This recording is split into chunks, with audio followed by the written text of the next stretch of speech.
Hi, reviewing the second Treehouse beer of this series, and it is Doppelgänger tonight, which is one of their most highly sought after beers, I think. One of their most beloved ones. Double IPA that they only first brewed less than a year ago. And they say it's an imperial version of Alter Ego, and Alter Ego is a slightly different hopped version of Julius. So I think this is a lot like King Julius, just with different hops. They don't disclose the hops that are in their Julius flagship beer. But with this one, or at least with Alter Ego, they say it has Mosaic and Amarillo. So I'm guessing this one has Mosaic and Amarillo. It's 8.2% alcohol, the same alcohol content as King Julius, the imperial version of Julius. And it was canned 6 days ago. So very lusciously fresh. And they don't really describe it too much on their website. They say it's simply described, or well described, or something, as a juicy and dank citrus bomb. And I drank a little bit of it, like the day after I got it.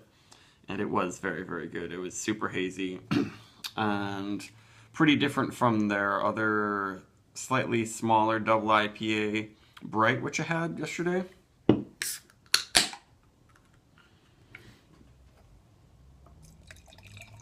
And it is, yeah, you can see the haze just in the liquid pouring out of the can. It is very, very hazy.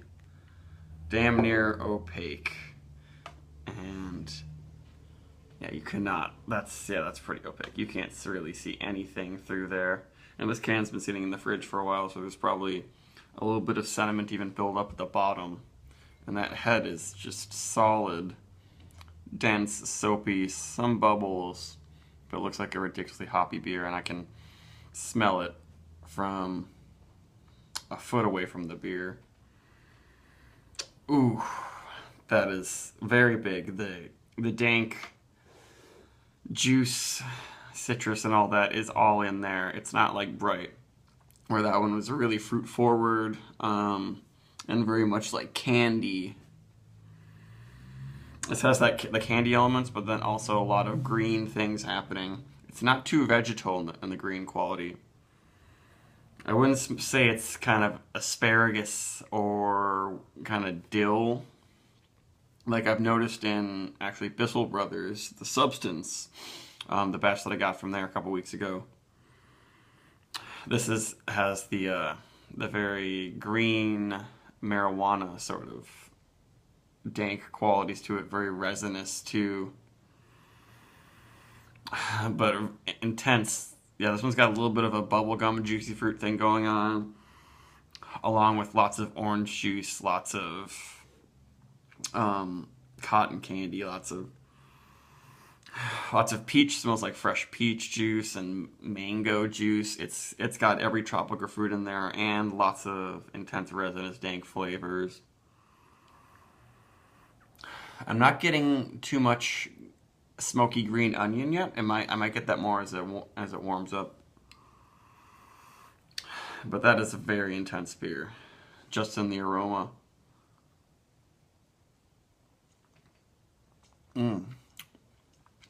Ooh, really full textured body. A lot bigger than Bright, definitely on the palate. It helps it stick around some more. And it's got a good amount of sweetness too. But not too bitter, not syrupy sweetness at all.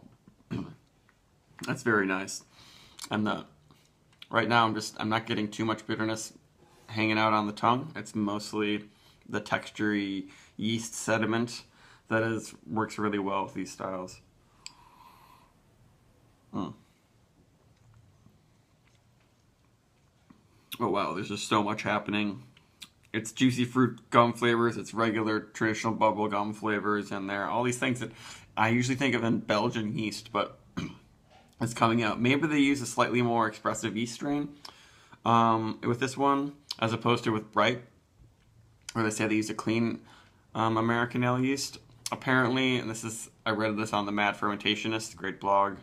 Can't remember that guy's name though, but yeah, apparently English ale yeast strains are what they might use to make these hazy, juicy IPAs, because a slightly fruitier yeast brings out a little more of the fruitiness of the hops, and also causes it to stay a little bit less flocculated and sedimenty in there too. And that's why this looks a lot different from bright, I think.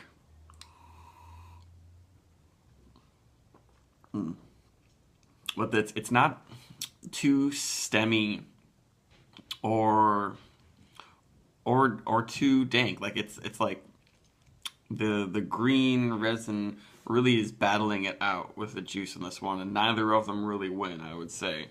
They work really well.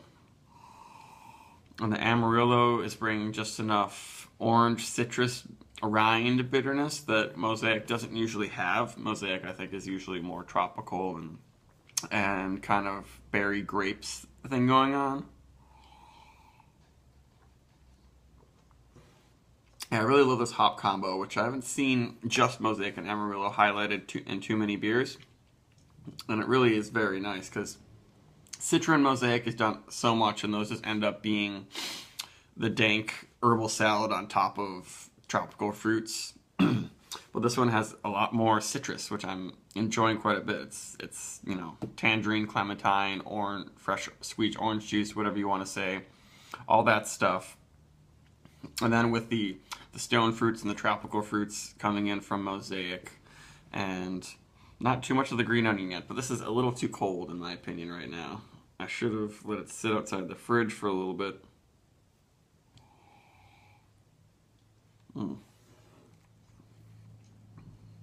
I'm not getting too much of what I like to call a birthday cake sort of thing, which especially I get that from Citra. I think for some reason vanilla frosting and passion fruit seem to be connected in some way, and I noticed that from Citra a lot. There's not too much in this one. Sometimes Mosaic can bring out those flavors, but oh yeah, it looks really nice up to the light like that. We can still see how opaque it is.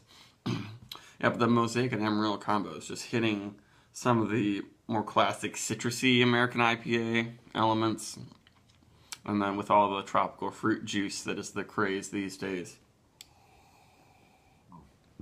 And a little bit of black pepper spice I'm starting to notice a little bit more now. Let me just warm it up and swirl a bit. But mostly it's just like musky, fresh zest from orange. Like orange oil is what encapsulates it pretty well. Like when you rub the slightly scraped orange peel around the rim of a glass, you know, for a drink. I'm getting a lot of that in this beer.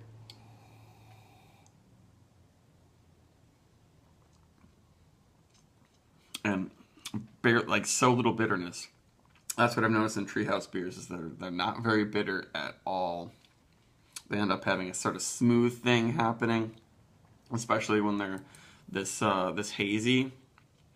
And it's not nearly as bitter as Trillium. Trillium is a very similar style of hazy IPA, and I love both of these breweries. But it seems like Treehouse does it in a way that dials down the bitterness a little bit. I wonder what they use for the bittering hops, because in Trillium's beers, almost all of their hoppy beers, they use Columbus hops for bittering, and it works out really well for them. I have a feeling Treehouse probably mixes it up a little bit more, but they don't disclose the hops quite as openly and often as Trillium. Probably because they don't want people stealing their thunder as much. But that is just a beautiful beer to me. It looks like a sunset or a sunrise in a glass. And it tastes like that too.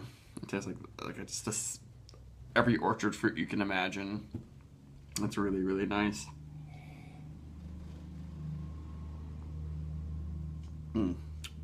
I can't stop drinking it too. Like most double IPAs, it's after a few sips, there's too much bitterness, there's too much alcohol. Like I haven't even mentioned the alcohol in this. I know there's a bit of heat, but there's no, I like unhappy yeast, sort of weird phenols and medicinal things happening. They are just treating their yeast so perfectly, I think, at Treehouse, and they know exactly how they're using it to coax out the hoppy flavors and make everything happy in the beer. And this is sort of one of the crowning achievements. Probably this one and King Julius and Julius are some of their highest rated beers, except for, of course, their stouts. Everyone goes crazy for the big stouts too. But this has, I think there's just more interesting complex flavors, more unique flavors in beers like this.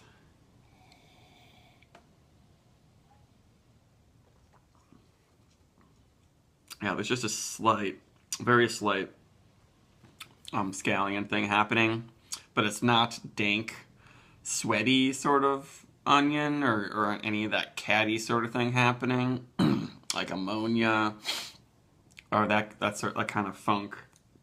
It's just really fresh sort of herbs, scallion, and black pepper on top of huge fresh citrus orange oil with peachy sort of stone fruit things happening.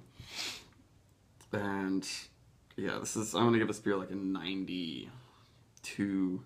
I don't know, 90. Maybe you should just go to 95. It's very good. The aroma might not be as big as some of Trillium's double dry hop beers, honestly. But it is a fantastic, like perfectly laid out aroma, and I love the level of bitterness and the dryness of the beer. They get a lot of body out of it without making it too sweet. Like there's no syrupy things. I'm not noticing any syrupy qualities happening. They're not, trying to bring out the tropical fruits by using lots of sweet honeyish malt. They're really it's just a masterful blend of yeast fermenting happily with all the right hop varieties. And their dry hopping method is probably something magical too. So we'll do 95 for Treehouse Doppelgänger. Good night.